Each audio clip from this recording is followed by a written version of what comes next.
Chapter 2. After these things, when the wrath of King Ahasuerus was appeased, he remembered Vashti and what she had done and what was decreed against her. Then said the king's servants that ministered unto him, Let there be fair young virgins sought for the king, and let the king appoint officers in all the provinces of his kingdom, that they may gather together all the fair young virgins unto Shushan the palace, to the house of the women, unto the custody of Hegi, the king's chamberlain, keeper of the women, and let their things for purification be given them. And let the maiden which pleaseth the king be queen instead of Vashti. And the thing pleased the king, and he did so. Now, in Shushan the palace, there was a certain Jew whose name was Mordecai, the son of Jair, the son of Shimei, the son of Kish, a Benjamite, who had been carried away from Jerusalem with the captivity which had been carried away with Jeconiah, king of Judah, whom Nebuchadnezzar, the king of Babylon, had carried away.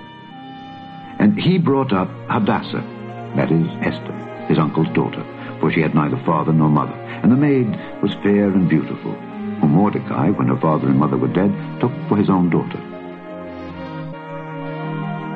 So it came to pass, when the king's commandment and his decree was heard, and when many maidens were gathered together unto Shushan the palace to the custody of Hegi, that Esther was brought also unto the king's house to the custody of Hegi, keeper of the women.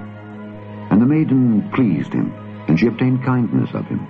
And he speedily gave her her things for purification, with such things as belonged to her, and 7 maidens which were meet to be given her out of the king's house. And he preferred her and her maids unto the best place of the house of the women. Esther had not showed her people nor her kindred, for Mordecai had charged her that she should not show it. And Mordecai walked every day before the court of the women's house to know how Esther did and what should become of her. Now, when every maid's turn was come to go into King Ahasuerus, after that she had been 12 months according to the manner of the women, for so were the days of their purifications accomplished, to wit, 6 months with oil of myrrh, and 6 months with sweet odors, and with other things for the purifying of the women, then thus came every maiden unto the king. Whatsoever she desired was given her to go with her out of the house of the women unto the king's house. In the evening she went, and on the morrow she returned into the second house of the women, to the custody of Sheashgaz, the king's chamberlain, which kept the concubines. She came in unto the king no more, except the king delighted in her, and that she were called by name.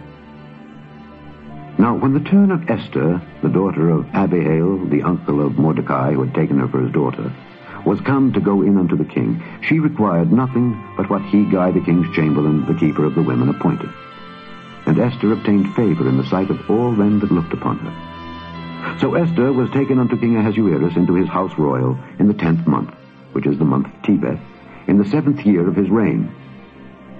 And the king loved Esther above all the women, and she obtained grace and favor in his sight more than all the virgins, so that he set the royal crown upon her head, and made her queen instead of Vashti. Then the king made a great feast unto all his princes and his servants, even Esther's feast, and he made a release to the provinces, and gave gifts according to the state of the king. And when the virgins were gathered together the second time, then Mordecai sat in the king's gate. Esther had not yet showed her kindred nor her people, as Mordecai had charged her, for Esther did the commandment of Mordecai like as when she was brought up with him. In those days, while Mordecai sat in the king's gate, 2 of the king's chamberlains, Bigthan and Teresh, of those which kept the door, were wroth, and sought to lay hand on the king Ahasuerus. And the thing was known to Mordecai, who told it unto Esther the queen, and Esther certified the king thereof in Mordecai's name. And when inquisition was made of the matter, it was found out. Therefore they were both hanged on a tree, and it was written in the book of the Chronicles before the king.